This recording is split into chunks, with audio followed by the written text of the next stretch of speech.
Hello everybody, I'm Matt Tayton, Principal Solo Cornet of the Five Lakes Silver Band from Southfield, Michigan, and I'm putting together a series of informative videos mainly geared toward our younger players, 6th grade, 7th graders that are just starting out. The first topic we're going to talk about today is changing partials. What a partial is a series of notes that are related to certain open fingerings on a brass instrument. For example, if we play low C, all the notes that are below that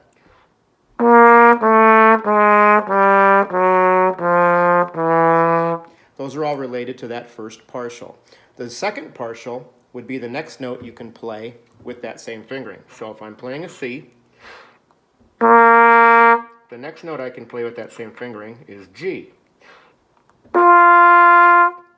And that G is on the second line.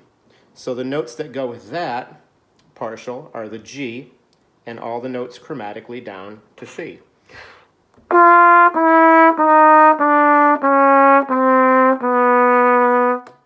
So let's talk about how to get from the C to the G.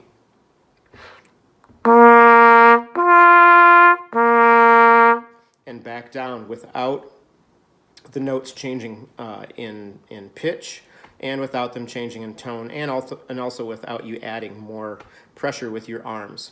So there are 6 things to think about when we're changing notes from that low partial to the next partial up. One is lip tension. You cannot have the same tension on your lips, your corners, to play those notes. It just won't work. So if I don't tense my lips up and try to play the next note up, it's going to be really out of tune and non-characteristic sound.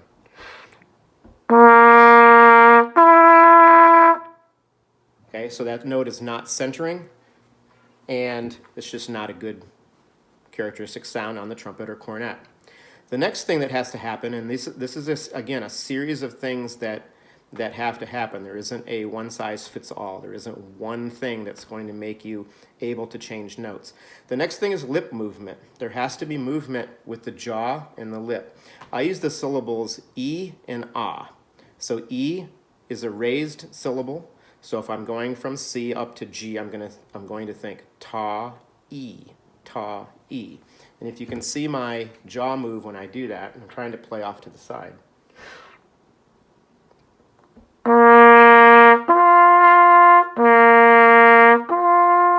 So what I'm doing is changing the oral cavity, the cavity inside the mouth. I'm changing it from small, or from large to small. Ta, E, ta, E, ta, E. So that, coupled with changing the lip tension, moving the corners in, keeping them firm, not tight, firm, those 2 things should help incredibly. The third thing was jaw movement that I talked about before. Lip movement and jaw movement are kind of the same thing. I tend to use more of the jaw and less of the lip. The lip kind of serves as an important factor in making a good tone quality. So anytime we change where the mouthpiece is on the lips, it's going to change our tone quality. So jaw movement more than lip movement, ta, E. The next thing is pivoting, and you might see some players do a pivot where they're moving the instrument up and down. I'll exaggerate.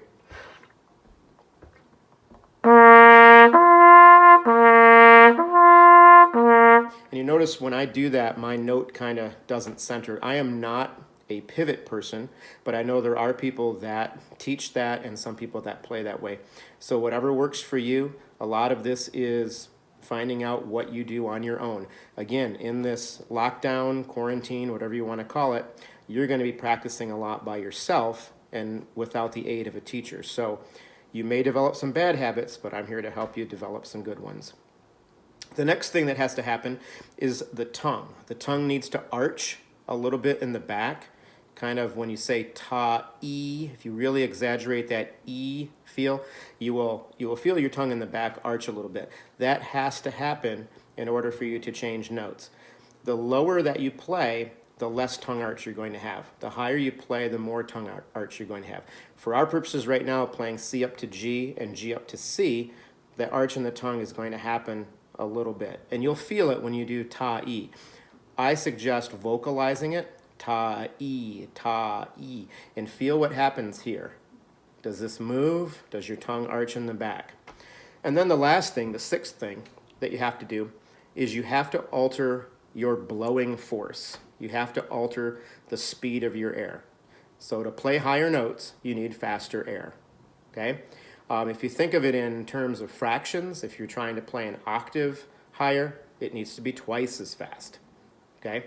So faster air, more velocity, alter the blowing speed, also alter the blowing force. Now, you don't want to blow your brains out to play higher notes. We never want to do that. But you do have to change the air. So if you change those 6 things, or you think about those 6 things, lip tension, lip movement, jaw movement, ta-e, maybe a pivot, maybe for some people, tongue arch, that's the key, tongue arch, and then an altered blowing force.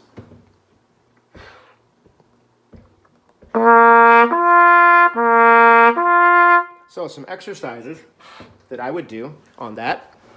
I would play the lower note stronger than the upper note and let the upper note be a result of the lower note. Think of it as jumping. When you jump, you bend your knees and then you spring up, okay? An exercise for you, if you want to pause the video, is stand up and try to jump without bending your knees. Pretty impossible to do, okay? So we have to get on that lower note and kind of bounce off to the upper note. So I'm thinking 2-to-1 ratio, 2 on the bottom note and 1 on the resultant note.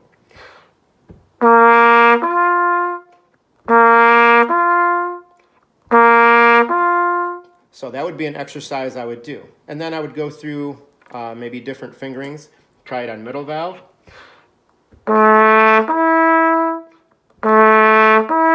And you don't even need to know what notes those are. It's B and F sharp, but try it on middle valve. And then move to first valve, B flat and F.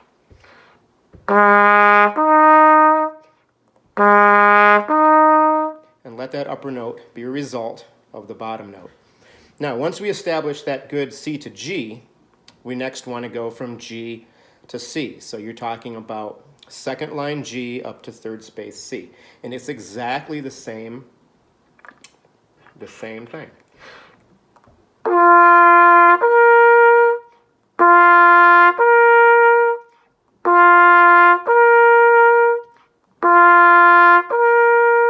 Let that upper note be a result of the bottom note, okay?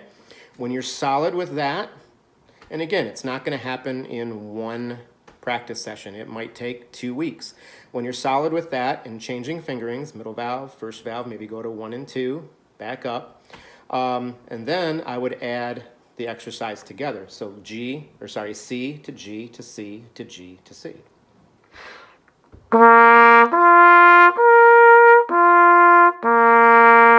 And feel how that is moving as you go up. I'm going to demonstrate it without doing any of those things that I suggested. And this is probably what a lot of us sound like, or did sound like as beginners. I'm not going to change my lip tension. I'm not going to change my jaw movement. I'm not going to alter my blowing force. I'm not going to raise my tongue. And you'll see what happens.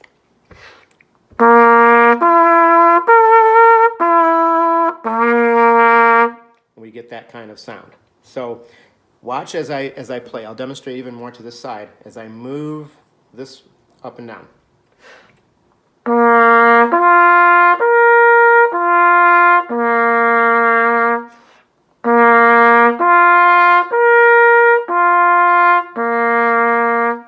And I'm thinking syllables, ta, e, ah. And as I go lower, my jaw movement gets a little bit bigger. As I go higher, my jaw movement gets a little bit smaller, okay? You can experiment this again on different fingerings. Even going higher, if you go up to the next partial, which would be E, open, and then the partial above that is G on top of the staff, it's exactly the same technique, okay? So what's happening as you go higher is those partials are going slower, or going smaller as you go higher, okay? But this has to happen. There has to be some movement, and that is the key. And I think the key is using syllables, tas and es, keeping the corners firm, not tight, but firm, and then alter your blowing force as you go higher. I hope that helps.